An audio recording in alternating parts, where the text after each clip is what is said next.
আপনি তো computer engineer হওয়ার জন্য ইন্টারভিউ দিবেন, তাই নয়? জি স্যার। তাহলে আপনাকে একটা সহজ প্রশ্ন করি, কেমন? ওকে স্যার, করেন। মনে করেন আপনি বাজারে গেলেন আপেল কেনার জন্য। 1 কেজি আপেলের দাম যদি 100 টাকা হয়, তাহলে 100 গ্রাম আপেলের জন্য আপনি কয় টাকা দাম দিবেন? স্যার, আপেল ফল আমার একদম পছন্দ না। আমি তো আপেল ফল কিনবই না। ও আচ্ছা আচ্ছা। আপনি আপেল ফল না কিনলেন, আপনার বাপ যদি আপেল ফল কিনবার যায় তখন?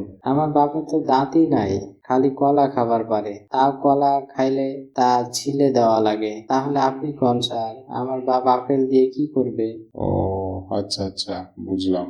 যদি আপনার ভাই আপেল কিনবার যায় তখন? আমার ভাই যদি 100 গ্রাম আপেল কিনবা যায়, তাহলে 100 গ্রাম আপেলের দাম তো জিজ্ঞেস করবে স্যার। 1 কেজি আপেলের দাম জিজ্ঞেস করবে কেন? আপনার মামা, খালু, চাচা, ভাগিনা কারো আপেল কেনার দরকার যদি পড়ে, বা সাধারণ মানুষের যদি আপেল কিনতে যায়, তখন কি করবে?